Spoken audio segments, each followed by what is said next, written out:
بسم الله الرحمن الرحيم الحمد لله وكفى والصلاة والسلام على عبده المصطفى وعلى آله وصحبه ومن بهدي اقتفى وسلم تسليما كثيرا أما بعد.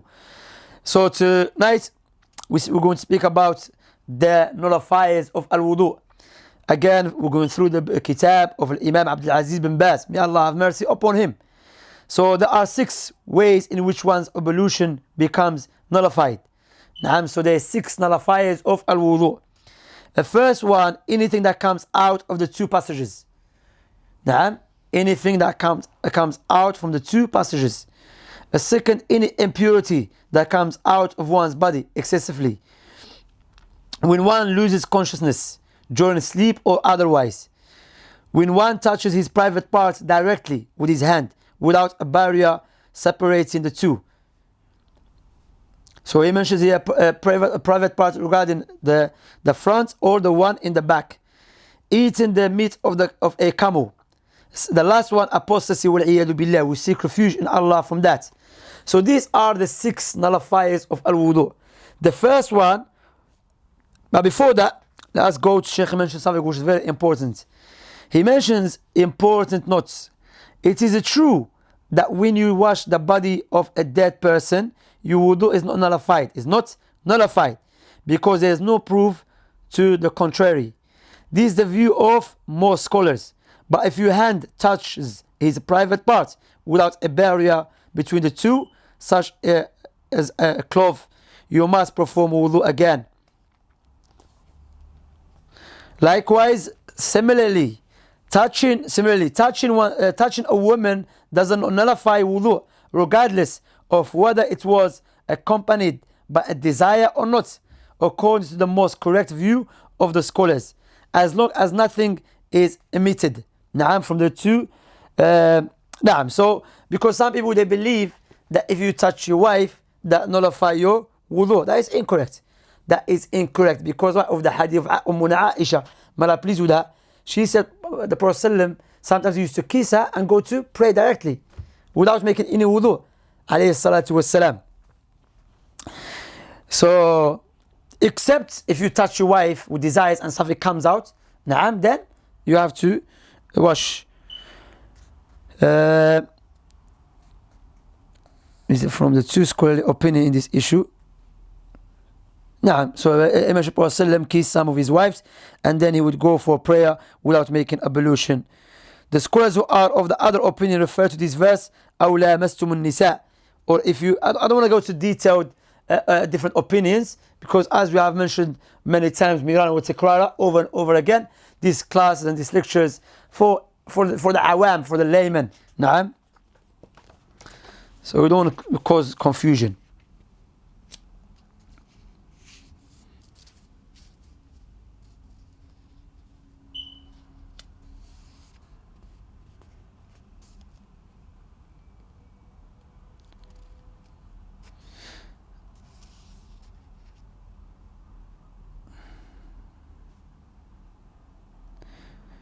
So the first one, which is whatever comes out from the 2 passages, urine, feces, if you're going to relieve yourself, you have to make wudu after that. That's the first one. So the second one, any impurity that comes out of one's body, meaning that, when you, the sperm or a woman that comes on her period and so on.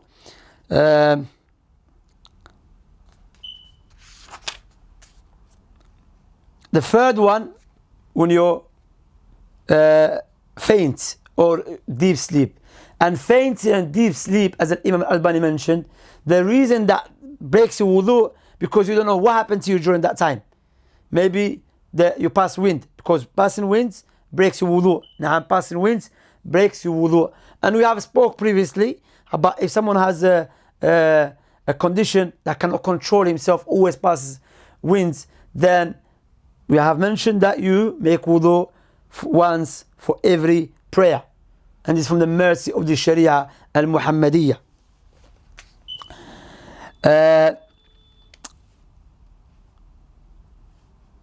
Touching private parts, as we have mentioned, breaks wudu.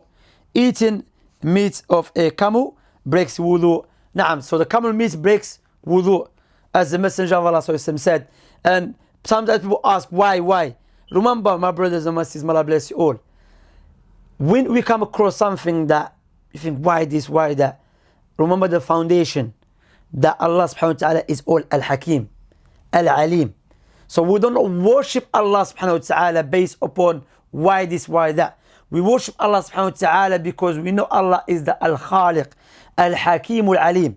And we follow the Messenger of Allah sallallahu alaihi wasallam, not because his name is Muhammad, not because he's a Messenger of Allah sallallahu alaihi wasallam, and he does not speak from his own desires. He speaks from the revelation, alayhi salatu wassalam.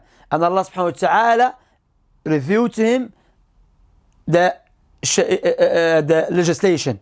Our logic is not criteria for Allah subhanahu wa ta'ala Sharia. Rather, the Sharia is the criteria. As Ali bin Abi Talib mentioned, if our logic is a criteria for our deen, then we should be wiping from the bottom, not from the top of our socks. Because this something which Ali mentioned, that if you make wudu and you put your socks on, then from the Sharia, because sometimes too much taking it off, putting it on, taking it off, subhanallah. That's why the scholars mentioned one of the signs of Prophet Muhammad to be true prophet, the Sharia that he came with is so perfect.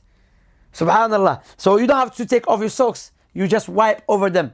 And some people, they go to extreme. Some people, they go to extreme about wiping over the socks. So what they do, they say, no, akhi, don't wipe over the socks. No, you have to wipe from the bottom. No, you do wipe from the top. From the top. And this is sunnah of Muhammad alayhi salatu wasalam. And you wipe how? So how you start counting? If you wipe from Fajr, so that's how you start. If you wipe from the Fajr time, that's how you start. So you wipe until what? Until Isha. So next Fajr, you have to wash your feet. For the next Fajr, you have to wash your feet. And for traveler, it's 3 days and 3 nights. For traveler, is allowed to wipe over the socks for 3 days and 3 nights. And for the one who is a resident, is 24 hours, a day. 1 day, a day, so that includes daytime and night. So that's one of the nullifiers of al-wudu, touching the private parts and eating meat of a camel. As for the milk, as the Shaykh Ibn Baz mentioned in his fatwa, as for the camel meat, the camel's milk, then does not break wudu. Does not break your wudu. And the last one, 𝐦𝐤𝐤𝐵, may Allah save us, apostasy. If someone becomes a kafir, then he comes back to Islam, and he had wudu before that breaks wudu. He has to make wudu again. May Allah save us and protect us. So these are the nullifiers of al-wudu. And if you want to go in details, as I've mentioned, may Allah bless you all, my brothers and my sisters, buy this book. Inshallah, buy this book. If you're able, very, very good book. So inshallah we stop here. سبحانك اللهم وبحمدك أشهد أن لا إله إلا أنت أستغفرك وأتوب إليك وصلى الله على إمامنا ونبينا محمد وعلى آله وصحبه أجمعين وسلم تسليما كثيرا.